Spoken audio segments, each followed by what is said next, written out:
అన్ని వేళలా పనికిరాదు. కాబట్టి చాలా గొప్పది నదీ స్నానం, అంతకన్నా గొప్పది తీర్థస్నానం. తీర్థస్నానము చేసి మీరు కానీ వెళ్ళగలిగారనుకోండి పరమేశ్వర దర్శనానికి, అప్పుడు ఏమవుతుందంటే మీ శరీరమునకు ఒక కొత్త పుణ్యబలం ఒకటి వచ్చి జోడవుతుంది. ఈ బలం ఏం చేస్తుందంటే కొన్ని కోట్ల జన్మలుగా వస్తున్నటువంటి వాసనని తొలగతోసుకోవడానికి ఈ తేజస్సు సాధనంగా పనికొస్తుంది. అది రోమకూపములలోంచి లోపలికెడుతుంది. అందుకే శరత్కాలమునందు నదీ స్నానం గొప్పది అని ఎందుకంటారంటే శరత్కాలంలో ఉండే చంద్రుడు పరిణితి చంద్రుడు. ఆ చంద్రకాంతులలోంచి అమృతము స్రావమవుతుంది, అందులోకి నదీ జలములలోకి వెడుతుంది. ఇప్పుడు తెల్లవారకట్ట మీరు నదీ జలాలకి అభిముఖంగా పురుషుడు, వాలుకి స్త్రీ స్నానం చేస్తే ఆ స్నానము యొక్క తేజస్సు మీ రోమకూపముల గుండా లోపలికి వెడుతుంది. ఆ తేజస్సు ఇప్పుడు ఆ తేజస్సు లోపలికి వెడితే ఏమవుతుందంటే బుద్ధికి బలం వస్తుంది. ఎటువంటి బలం వస్తుందంటే గత జన్మలలోని వాసనలను తీసివేయగలిగిన బలం అది పొందుతుంది. అందుకే నేను మీతో నిన్న మనవి చేశా, వేదంలో ఒక మాట చెప్తారు, తీర్థే స్నాతి తీర్థం సమానానాం భవతి. తీర్థమునందెవడు స్నానం చేశాడో వాడు తీర్థం అవుతాడు. మణికర్ణిక యందు మీరు స్నానం చేశారనుకోండి, మీరు మణికర్ణిక అవుతారు. ఇప్పుడు మళ్ళీ తీర్థమునకే ఆ శక్తి ఎందుకుంది? నిన్న మీతో నేను మనవి చేశా, అంగీరసులు ఇక్కడ యజ్ఞం చేసి వాళ్ళ దీక్షని తపస్సుని వాళ్ళు తీర్థముల యందు ప్రవేశపెట్టి స్వర్గలోకానికి వెళ్ళిపోయారు. అది ఇప్పటికీ అలా ఉండిపోయింది. ఉండిపోవడంలో తీర్థస్నానం చేస్తే శక్తి మీలో అవుతుంది, యోగబలంగా మారుతుంది. అందుకు కదూ శంకరులు మణికర్ణికా స్తోత్రం చేస్తూ యోగాభ్యాస బలేన చంద్రశిఖర తత్పుణ్య పారంగత అన్నారు. ఆ బలం చేత ఆ పుణ్యము చేత ఇప్పుడు ఈశ్వరుడికి దగ్గరవుతాడు. ఈ దగ్గరవడం ఎలా అవుతాడంటే పరమేశ్వరుడు ఏది చెయ్యొద్దు చెయ్యొద్దు చెయ్యొద్దన్నాడో అది చెయ్యకుండా ఉండలేనని ఇన్నాళ్ళు అన్నాడు. ఇప్పుడు చెయ్యకుండా ఉండగలను అంటాడు. ఈ ఉండగలను అనగలిగినటువంటి శక్తి తీర్థస్నానం చేత వస్తుంది. ఇది బుద్ధి మీద ప్రభావం చూపిస్తుంది. అందుకే మీరు ఎప్పుడైనా ఏదైనా కర్మ చేశారనుకోండి, ఈ విషయం మీరు చాలా జాగ్రత్తగా గమనించవలసి ఉంటుంది. మీరు ఏదైనా కర్మ చేస్తే మీరు చిట్ట చివర దేవతలను అడిగేది ఏమిటో తెలుసా? మీరు ఏ రూపంగా పరబ్రహ్మాన్ని ఉపాసన చెయ్యండి, చిట్ట చివరికి దాని ప్రయోజనం మీరు అడిగేది ఒక్కటే. ఆశీర్వచనము అని ఒక మాట ఉంటుంది. అతిథి ఇంటికి వస్తున్నాడు అనుకోండి, గోమయాన్ని ఇంటికి మహాత్ములు వచ్చే ముందు ఏం చేస్తారంటే గోమయాన్ని అలుకుతారు. అలికి చక్కగా దీపములు పెడతారు. పెట్టి పెద్దలు వచ్చినప్పుడు ఆ గోమయంతో అలికిన ప్రదేశంలో వారి పాదములు పెట్టమని పూజ చేస్తారు. అసలే గోమయంతో అలికిన ప్రదేశం, దాని మీద వారి పాదములు ఉంచారు. ఎందుకంటే మహాత్ములైనటువంటి వారి పాదములకు ఒక శక్తి ఉంటుంది. వారు నిరంతరము భగవద్ధ్యానము, భగవంతుడి గురించి ఆలోచించడంలో బ్రహ్మాండమునందున్నటువంటి సమస్త తీర్థముల యొక్క సారమును ఆయన పాదముల యందు ఈశ్వరుడు ప్రవేశపెడతాడు. నేను చెప్పట్లేదు, అజామిలోపాఖ్యానంలో పోతన గారు చెప్పారు, వ్యాసుడు చెప్పాడు. అందుకే మహాత్ములైన వారి పాదములకు నమస్కరించని వారి వారి వారి వారి వారి తొలుత కట్టి తెండు దూతలారా. మహాత్ముల పాదములకు తల తగిలించలేక గర్వంతో నిటారుగా నిలబడిన వాణ్ణి వాళ్ళని ముందు కట్టి తీసుకురండి అన్నాడు యమధర్మరాజు గారు.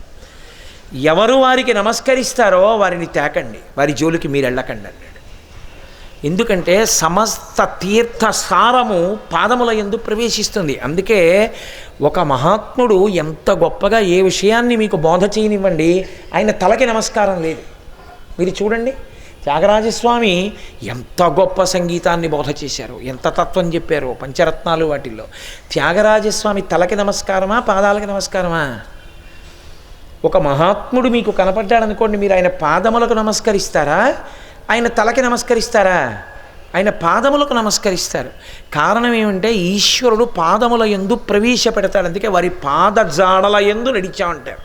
అంటే వారు ఏ మార్గమునందు వెళ్ళారో మేము మార్గమునందు వెడుతున్నాము అని అర్థం. మీరు అందుకే ఎన్ని పూజలు చేయండి, ఏమి చెయ్యండి, మీరు చిట్ట చివరి అడిగేది మాత్రం ఒక్కటే అడుగుతారు, అది పేరు మార్చి అడుగుతారంతే. అందుకే అలా అడగడంలో మీరు మీ బుద్ధిని అనుసరించి అడగండి అన్నారనుకోండి, అడిగితే ఇక 24 గంటలు బతికున్నన్నాళ్ళు అడిగేది లౌకికమైన విషయాలే అడుగుతాం. అందుకే వేదం ఏం చేసిందంటే అసలు మనం ఏది అడగాలో అది వేదం నిర్ణయించింది. దాన్ని లఘు గాయత్రి అని పేరు పెట్టింది. అందుకే మీరు చూడండి, అమ్మవారిని పూజ చేశారనుకోండి, ఏమంటారు చిట్ట చివర? కన్యకుమారి ధీమహి తన్నో దుర్గి ప్రచోదయాత్. ఓ దుర్గి, ఓ దుర్గా ప్రచోదనము చెయ్యి. గణపతిని పూజ చేశారనుకోండి, తన్న గణపతి ప్రచోదయాత్. శివుణ్ణి పూజ చేస్తే శివుడు ప్రచోదనం చెయ్యాలి. అసలు గాయత్రి మంత్రంలోనే ప్రచోదయాత్. అందుకే బ్రాహ్మణుడు ఎప్పుడూ గాయత్రి చేస్తూ ఉండాలి సంధ్యావందనం చేసి. ఎందుకంటే వాడి బుద్ధి ఎందు దోషం వస్తే కడిగేస్తుంటుంది గాయత్రి. ఆయన నిలబడితే కదా మిగిలిన వాళ్ళు నిలబడ్డం. ఆయనకే నిలబడ్డం చేత కాకపోతే వెనక వాళ్ళని ఆయనే నడిపిస్తాడు. ఇంకెందుకు ఆయనకి నమస్కారాలు? అందుకుని గాయత్రి చెయ్యాలి సంధ్యావందనం చేసి. ప్రచోదయాత్ ఈ మాట చెప్పినప్పుడల్లా అర్థం ఏమిటంటే మా బుద్ధులు ప్రేరేపింపబడుగాక అని అర్థం. మనసు సంకల్ప వికల్ప సంఘాతము, అది ఎప్పుడూ ఊరుకోదు. ఇలా తెచ్చో ఓ ఆలోచన చెప్తుంది, వదులుతుంది, ఇంకో ఆలోచన చెప్తుంది, వదులుతుంది, ఇంకో ఆలోచన చెప్తుంది, వదులుతుంది. అదే దాని పని. నిర్ణయం బుద్ధిది. బుద్ధి కలుషితమైందనుకోండి, మనసు చెప్పిన ఆలోచనలకి లొంగుతుంది. ఎప్పుడూ అదే చెప్తుంది, ఇది వింటుంది. తిరగబడింది అనుకోండి, మనసు చెప్పింది బుద్ధి విని సాక్షిగా చూసి చెప్పావులే, ఇలా ఎన్ని కోట్ల జన్మల నుంచి చెప్పావో తెలుసా, ఎన్నాళ్ళ నుంచి నా చేత ఇలా తిప్పావో తెలుసా, చాలే చేసావు, ఇక అక్కర్లా, నీ చెప్పింది నువ్వు చెయ్యి, ఇక కుదరదు అలాంటి మాటలు, ఇక కుదరదు అలాంటి పనులు అంటూ. అక్కడే సత్పురుషుడు రెండవవాడు విడిపోతాడు. సత్పురుషుడు ఎందుకయ్యాడంటే ఆయన ఎందు బుద్ధి ప్రచోదనమైంది దేవతానుగ్రహంగా. ఎప్పుడు ప్రచోదనం అవుతుంది? ఈశ్వరుడి దగ్గరికి వెడితే. ఎప్పుడు ప్రచోదనం అవుతుంది? మహాత్ముల దగ్గరికి వెడితే. ఎప్పుడు ప్రచోదనం అవుతుంది? సత్పురుషుల యొక్క మాటలు వింటే. ఎప్పుడు ప్రచోదనం అవుతుంది? శాస్త్రాభ్యాసము చేస్తే. అప్పుడు బుద్ధి ప్రచోదనం అవుతుంది. బుద్ధి ప్రచోదనం అయితే అంతే, ఇంకా వాడు సత్పురుషుడు అయిపోయినట్టే. ఎందుకంటే మనసు చెప్పడం దాని లక్షణం అండి. మనసు అంటుంది, చూసావా చూసావా చూసావా, ఎవరు చూసి వచ్చారు, అది అక్కడ పడుంది, చక్కగా ఎవరో బంగారు మారేడుదలం ఇక్కడ పడేసుకున్నారు, జేబులో పెట్టుకో పర్వాలేదు అని. అయ్యో అయ్యో అయ్యో తప్పు కదూ, బంగారు మారేడుదలం ఇక్కడ దొరికితే అది ఈశ్వరుడి దగ్గర పెట్టేయాలి, ఎవరో ఈశ్వరుడికి ఇద్దామని తెచ్చి ఉంటారు, దొరికింది, నీ అదృష్టం, నీ చేత్తో ఇచ్చుకో అంటే నువ్వు పట్టుకుపోవడం ఏంటి అంటే. అందుకే మరి నేను చెప్పేది, ఈశ్వరుడు నీకు ఇవ్వాలనే నీకు దొరికేట్టు చేశాడు అని కొత్త ప్రతిపాదన తెస్తుంది. అప్పుడే మీరు ఓ మాట చెప్పగలగాలి, నీకు ఇవ్వాలనుకుంటే శివాలయంలో మారేడుదలంగా ఇవ్వక్కర్లేదు, నీ జీతంలోనే పెంపుదల చేసి ఇప్పించవచ్చు. నోరు ముయ్యి, చెప్పేవి ఇలాంటి మాటలు చాలా కాలం అని అనగలిగిన బలం బుద్ధికి వచ్చిందనుకోండి, మనసు చెప్పి సాధించలేదు. పైగా ఏం చేస్తుందో తెలుసా, కొన్నాళ్ళకి దిక్కుమాలిన మాట చెప్పావు, ఆ కోణంలో ఒక్కసారి చూశా, అందుకని ఇప్పుడు ఈ పాపం పోవడానికి ఏం చేయాలో తెలుసా నేను అని, శతమూల శతాంకుర సర్వగంహరతు మే పాపం దూర్వాదు స్వప్ననాశిని. ఇంకోళ్ళ మీద అసహ్యం వేస్తే ఎలా ఉంటామో అలా మనసు మీద అసహ్యపడి, దిక్కుమాలిందానా ఎటువంటి ఆలోచన చెప్పావో చూసావా, కలుషితమైంది నా బుద్ధి, నా ఆలోచన సరళి ఎంత దోషం వచ్చింది, ఇప్పుడు నేను ఆ పాపం పోగొట్టుకోవడానికి ఇదిగో గడ్డిపరక ముట్టుకుంటున్నాను అని గడ్డిపరక ముట్టుకుంటాడు. అందుకు ముట్టుకుంది సీతమ్మ. భర్త పక్కన లేనప్పుడు పరపురుషుడితో మాట్లాడుతున్న దోషం పోవడానికి గడ్డిపరక పట్టుకుంది, వేదమునందు ప్రమాణం ఉంది కాబట్టి ఇప్పుడు గడ్డిపరక పట్టుకున్నావు, మనసు ఏం చేస్తుంది, చిన్నబుచ్చుకుంటుంది. అయ్య బాబోయ్ ఎంత అన్యాయంగా తీసాడు రమ్మని, గడ్డిపరక ముట్టుకున్నాడు, ఇలా చేశానని, బాబు ఎందుకు వచ్చిన గొడవ. గయ్యాళి భర్తకి సాత్వికమైన పెళ్ళని సలహా ఒకరోజు చెప్తుంది, 2 రోజులు చెప్తుంది, 3 రోజులు చెప్తుంది, 4వ రోజు ఏం చేస్తుంది, నా కర్మ ఇంతేను అని ఆయన ఏం చెప్తే అలాగే లేండి అంటే. కొడుకు పెద్దవాడే, అమ్మ ఎందుకమ్మా నువ్వు చెప్పవు నాన్నగారికి అంటే, ఆయనకి మనం చెప్పలేనురా. మనసు కూడా అలా సాత్విక భావన పొందుతుంది. నేను చెప్పను ఇంకా అలాంటి మాటలు, ఎందుకో తెలుసా, ఆయన ఏం విండు. ఇప్పుడు పూర్వం వినేవాడు అలాగే, ఇప్పుడేం విండవు. ఇప్పుడు పూర్వం వినేవాడు, ఇప్పుడు ఎందుకు వింటలేదు, వంగాడు, వంగిపోయింది. ఎందుకు వంగిపోయింది అంటే శాస్త్రము గురువు యొక్క సంపర్కం వచ్చింది ఇప్పుడు, దాని వలన వంగింది. ఈ వంగడం 2 రకాలుగాను వంగుతుంది. సత్సాంగత్యం కాకుండా దుష్టమైనటువంటి విషయములను వినడం, దుష్టమైనటువంటి నడవడగలిగిన వాళ్ళతో సాంగత్యం వచ్చిందనుకోండి అటుకు వంగుతుంది. ఇనప ముక్క నీటితో కలిసింది, తుప్పట్టి విరిగిపోయింది. ఏమిటి దాని కర్మ? నీరు తగిలింది ఇనుముకి, పాడైపోయింది. సత్సాంగత్యం, ఒకానొక పువ్వు యందు ఒక చీమ ఉంది.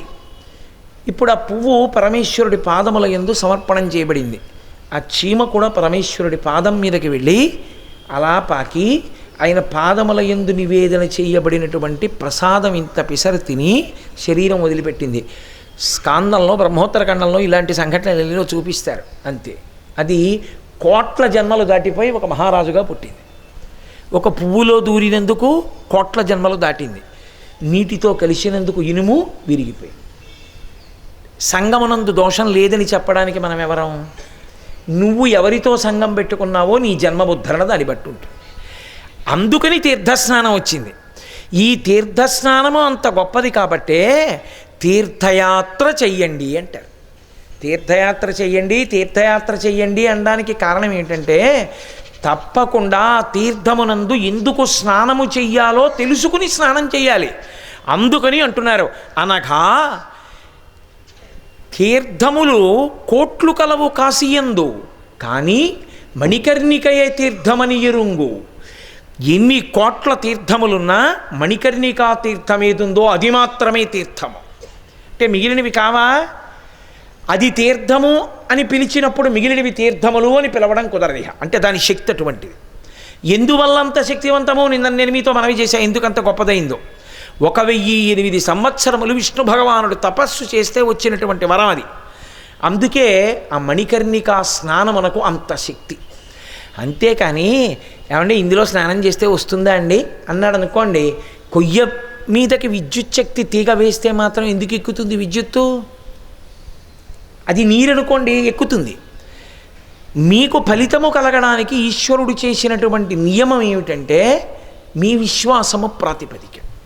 విశ్వాసము దేని వలన ఏర్పడాలి? గురువాక్యము వలన ఏర్పడాలి. గురువుగారు చెప్పారో అలా ఉంటుందా? అక్కర్లేదు. గురువుగారు చెప్పారు సత్యం అంతే. అందుకే శాస్త్రస్య గురువాక్యస్య సత్యబుద్ధ్యావధారణ సా శ్రద్ధా కదితా సిద్భి యయా వస్తూపలభ్యతే. గురువు శాస్త్రము చెప్పిన మాటలు సత్యమని ఎవడు నమ్మాడో వాడు అనుగ్రహాన్ని పొందేస్తాడంతే. కాబట్టి తీర్థస్నానము అందుకని గొప్పదైంది పార్వతి అని మణికర్ణికా స్నాన వైభవాన్ని పరమేశ్వరుడు తెలియచేశాడు. అంత గొప్పది మణికర్ణికా స్నానం. అటువంటి స్నానం మనం చెయ్యగలిగాము అంటే పరమేశ్వరుని యొక్క నిర్హేతుకమైనటువంటి కారుణ్యము కారణం తప్ప వేరొకటి మన కర్మకు కారణం కాదని గుర్తించాలి. మనకేదో ఉండిపోయి ఊడిపోయి మనం మణికర్ణికా స్నానం చేయలేదు. పరమేశ్వరుని పరిపూర్ణంగా అనుగ్రహించి ఇంత నమ్ముకుని వచ్చారా, ఏమీ చేతకాని వాడు కోటేశ్వరరావు 4 మాటలు చెప్తే నమ్మి మధ్యాహ్నం పడవలెక్కి స్నానానికి వచ్చారా వీళ్ళు, కాబట్టి వీళ్ళని నేను అనుమతిస్తున్నాను స్నానానికి అంటే మనం స్నానం చేయగలం. లేకపోతే స్నానం చేయలేం. అన్నిటికన్నా తేలికేమిటో తెలుసా అండి? స్నానమునకు ప్రతిబంధకాన్ని సృష్టించడమే. స్నానానికి ప్రతిబంధకాన్ని సృష్టించడం చాలా తేలిక. ఎందుకో తెలుసా? ఒకటే అంటాడు, నీళ్లు బురదగా ఉన్నాయండి అంటే చాలా అయిపోయింది, అంతే, ఇంకా స్నానం పోయింది. అది గంగండి. అది పైకి ఎలా ఉందేమో ఇండిపి గింజ, నాలో ఉన్న కల్మషాల్ని పోగొట్టగలిగిన శక్తి దానికి ఉందని మునిగిన వాడెవరో వాడు ధన్యాత్ముడు. మరి మణికర్ణికా ఘట్టంలో ఓ మొసలు అక్కడే ఉన్న దానికి వచ్చిందా ఫలితం? మనసులో అధ్యవసాయం ఇది. మనసులో అధ్యవసాయం ఉంటే స్నానము వలన ఫలితం. అంతేకాని కేవలం అజ్జనము ఫలితం అయితే మొసలికి వచ్చి ఉండాలి, మరి రాలేదే. ఎందుకని అంటే దానికి శాస్త్రం మీద విశ్వాసం పెంచుకోవడానికి విని అధ్యవసాయమును పెంపొందించుకోగలిగిన ధృతితో కూడిన మనస్సు లేదు, అది మనకుంది. అలా మార్చడానికి బుద్ధి మీద ప్రభావం చూపించడానికి శాస్త్రము గురువు ఉన్నారు. ఇక్కడొచ్చింది. అందుకే గురుర్బ్రహ్మ గురుర్విష్ణు గురుర్దేవో మహేశ్వర గురు సాక్షాత్ పరబ్రహ్మ తస్మై శ్రీ గురవే నమః. అసలు గురువు పేరెత్తకుండా ఏదీ చేయలేము. అందుకే గురువు తలుచుకున్నాడా కోట్ల కోట్ల జన్మల పుణ్యాన్ని మీకు తీసుకొచ్చి మూట కట్టప్పచెప్పేస్తాడు, అంతే. కాబట్టి అది గురువు. అందుకే మహానుభావుడు పోతన గారు భాగవతంలో అద్భుతమైనటువంటి పద్యం, రుక్మిణీ కళ్యాణంలో రుక్మిణీదేవి అంటుంది, నాకు నువ్వు ఈశ్వరుణ్ణి